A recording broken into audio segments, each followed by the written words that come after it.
Senhor presidente, neste momento o vereador Alessandro Bussola, senhores vereadores, senhora vereadora, servidores da casa, aqueles que nos acompanham na galeria ou em suas casas. Estamos auxiliando o governo Rodrigo Agostinho desde o seu primeiro mandato até agora. Cumprimos a nossa função de vereador, que é a função de fiscalizar. Em muitos momentos, nós apresentamos de forma veemente o que entendemos de equívocos do Executivo, com a intenção de que ele compreenda, refaça e melhore. Em outros tantos momentos, nós os ajudamos, enquanto analisamos os projetos encaminhados à Câmara, verificamos dificuldades ou pontos que poderiam ser melhorados e emitimos o nosso parecer, criamos emendas, enfim, no sentido de melhorar aquilo que acontece na nossa cidade e aquilo que recai sobre a população da nossa cidade. Continuamos fazendo isso, essa é a função, é a obrigação do vereador.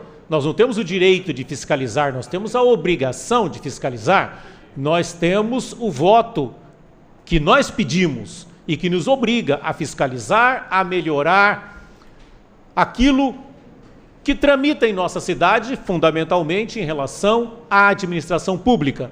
E é isso que nós estamos fazendo, é isso que nós precisamos continuar fazendo. Precisamos também, enquanto cidade, enquanto administração, nos preocuparmos um pouco mais com aqueles que estão do nosso lado na administração da cidade. É lógico que nós precisamos de pessoas da nossa confiança. O prefeito é eleito, ele tem que administrar uma cidade imensa, com uma gama de dificuldades e problemas também muito grande.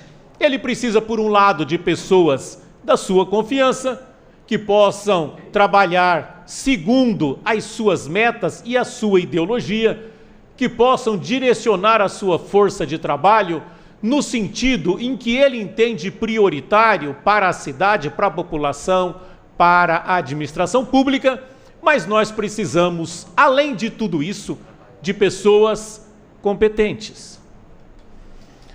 Quando nós nos candidatamos a um cargo público, principalmente o executivo, nós não estamos sozinhos. Existe um ditado no meio político: política não se faz sozinha, se faz em grupo.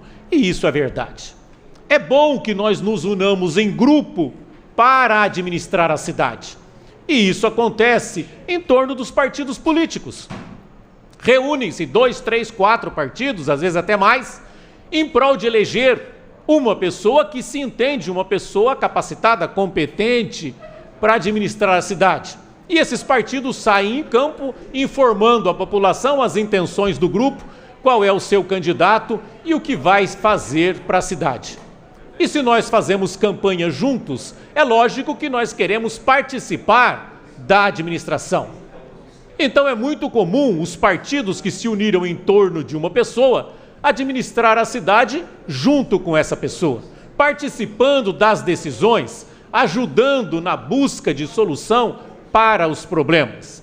E é muito comum também que alguns desses partidos participem mais diretamente da administração, mas que tenham pessoas competentes, capazes de assumir os cargos que a cidade precisa.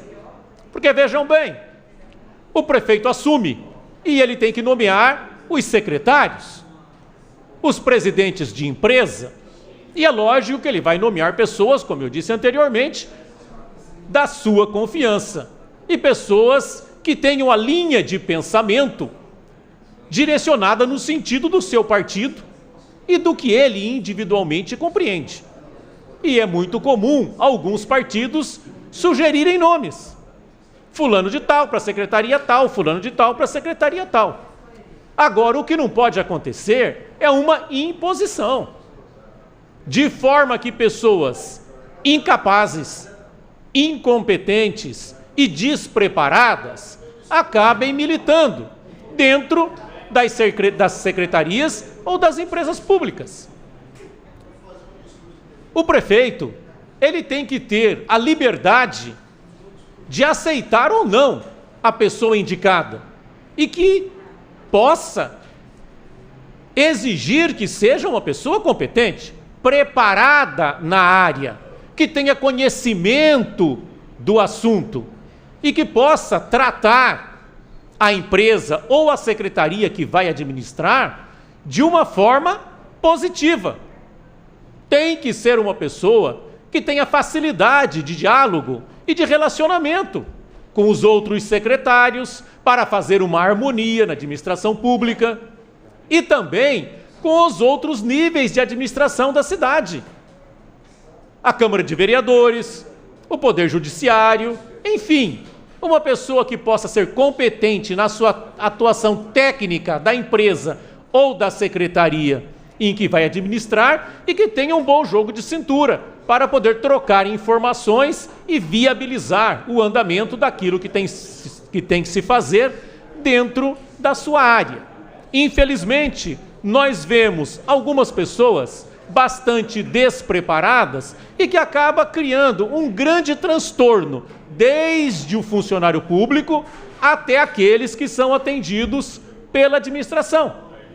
E o incrível que pareça é que todo mundo sabe, todo mundo fala, todo mundo compreende que a pessoa está no lugar errado e ela continua lá ao longo do tempo e não se faz nada.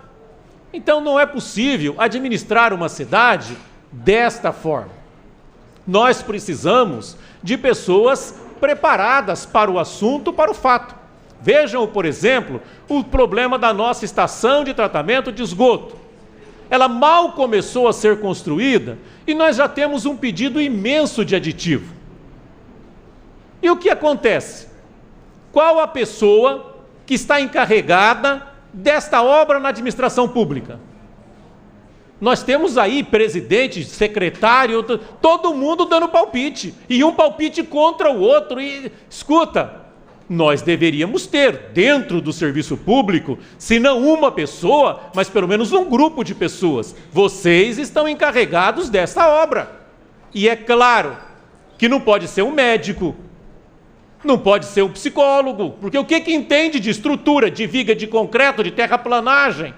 Então nós precisaríamos ter técnicos da área da construção civil. 2, 3, 4, 5, não sei. Mas eles fossem os responsáveis para o contato administração pública, empresa. O que nós não podemos é ter uma obra tão grande, com tão pouco construído e um pedido de aditivo imenso, 10 vezes maior do que o que já foi construído. Imaginemos a hora que tiver 50% da obra construída. Eu entendo isso como um abuso da iniciativa privada contra o poder público. Isso é um abuso até de poder, porque sabe que o município ficaria numa situação muito constrangedora, difícil e de perda de dinheiro se essa obra parasse. Agora, ninguém tem culpa, ninguém errou, está tudo certo em tudo e nós precisamos de um aditivo imenso. Como é que nós vamos resolver isso? Eu dei a ideia a semana passada. Joga na justiça, mas joga pedindo liminar. Joga na justiça, não pode parar a obra. Se parar, tem multa diária, que apresente o problema e que chame os responsáveis. Porque o que acontece? Um joga a culpa no outro, que joga a culpa no outro, que joga a culpa no outro, o município paga, resolve o problema e todo mundo sai ganhando. Quando as empresas participam de licitação, elas jogam o preço lá embaixo, sabe que não pode fazer a obra com aquele preço, joga lá embaixo para ganhar licitação e depois extorque o município, chantageia o município para conseguir o lucro que ela quer em função daquela empresa. Então, antes de pagar esse aditivo, joga na justiça, joga a responsabilidade para a empresa, cobre, multe quem errou, peça indenização. Não é questão de querer ganhar a indenização, é para mostrar que tem força, que o município tem aonde recorrer, que o município não está à mercê da chantagem das licitações. que é uma obrigação fazer, mas ficamos refém daquele que ganhou a licitação, porque daí ele faz o que quer, nos pressionando pelo prejuízo eventual que o município iria ter, pela paralisação da obra, pelo prejuízo pessoal em função de não ter conseguido aquilo no prazo devido, enfim, tudo isso o município sofre. Por quê? Porque nós precisamos mais austeridade na administração, impor culpas e cobrar responsáveis. Aí vai se moralizar o serviço público. Obrigado, senhor presidente.